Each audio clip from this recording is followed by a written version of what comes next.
Hey everybody, my name's Jacob.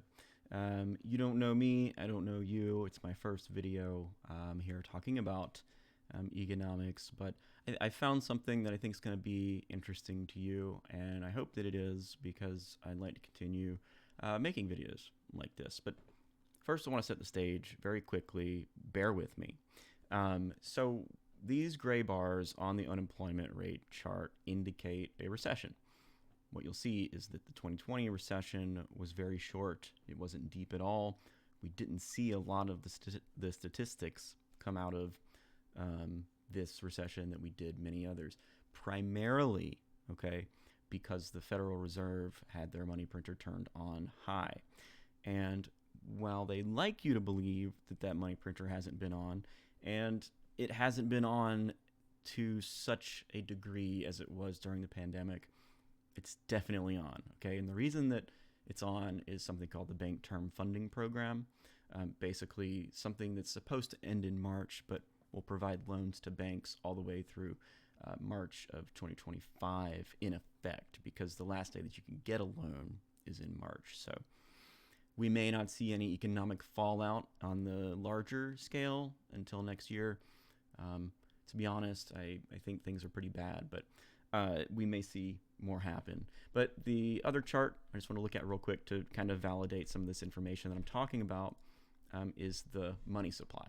Okay, the M2 money supply went up big time. Okay, in 2020 they turned the money printer on and they kept going. And this M2 money supply, again, for those of you who may be uninitiated, is basically a measure of dollars in the U.S. economy. There's some other things, like other measurements, and there's other measurements of the money supply that you could use. But primarily, I think this is the one that a lot of people look at. And it should be contracting, right? The economic signals are telling us it's contracting, but it's really remaining flat. And the reason for that, again, is that Bank Term Funding Program, okay? And all of this, right, is happening at the same time as here's our canary in the coal mine. The reason for this video, I'm finally getting to it. Reddit is our canary today. And this is the layoff subreddit. We're using an activity tracker to look at this. The API tracker on this subreddit tracker is actually broken. So the only metrics that I think you should really take away from this are the public numbers. So it still tracks subscribers, it still tracks subscriber rank, and obviously what you're seeing is a parabolic rise in the number of subscribers using the Layoffs subreddit. And not only that, you're seeing the subscriber rank return to levels of activity that you haven't seen since 2018, 2019. That's not a good thing, okay? This subreddit's always been quite small. I'm not going to sit here and tell you that we can look at this historically and get a whole lot of data. What we are seeing is growth here and growth here. Remember, lower is better. You want the rank on your subreddit to be lower, therefore you have a bigger subreddit. The other thing, guys, is this is not 4,000, all right? If you actually go to subreddit, the number's closer to 15,000, if not 16,000 by now.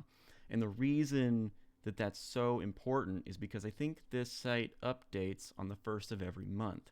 So when February 1st hits, and we can take a look back at the January numbers, you're already going to see a rise from 4,000 to 15,000.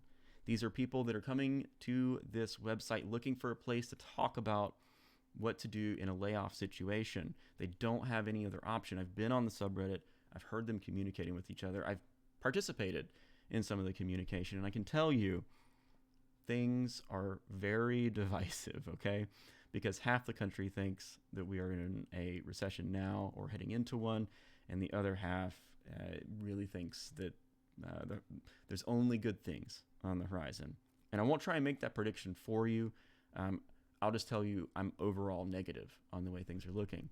And it's not just this subreddit. We can't just attribute this, right, to a new subreddit or a subreddit that's been small for a long time getting a whole lot of traction because of a small number of people.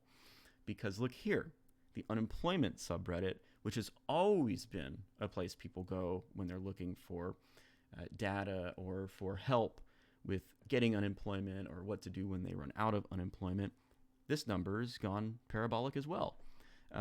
What you saw is a bit of a recovery here for about 2 years, and right around May of 23. So something that's actually been going on for a while. Okay, so are those government numbers actually aligning with reality?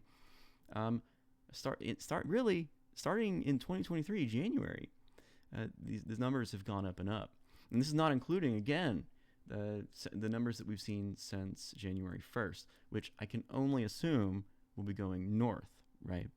I don't have the actual number what the unemployment subreddit is at right now, but I'd be willing to bet that it's much more than 293,000.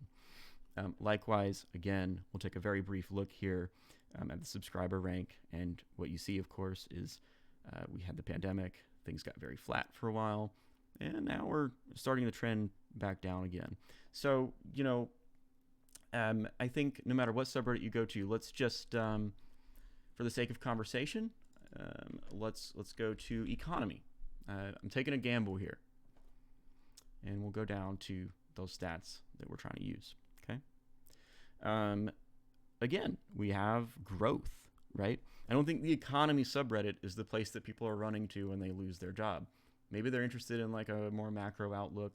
I think there's a lot of interest in the subreddit probably because there's so much debate about whether we're in a recession. But again, you have growth surrounding these topics where you really didn't have that, okay, from 2021 to late 2022, and then you began to see, and really into 2023, you started to see the interest really around that May time period. I think that's like where things have kind of fallen off. That would track right around the time that the lagging indicator of the interest rate hikes would start to play into the economy. But I think these things are worth looking at. I think that this is unbiased data that we can all come together to talk about.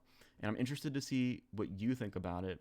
Please remember the other data on this website, it's not tracking, okay? So if you scrolled up here and you try to 5 comments per day, it's obviously not right.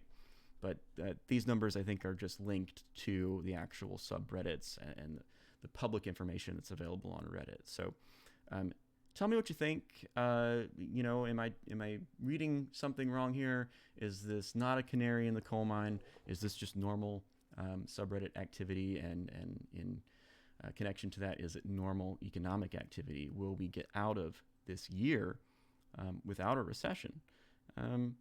I tend to think no, but we haven't ever had a recession, or at least for a very long time, we haven't had a recession in a presidential election year.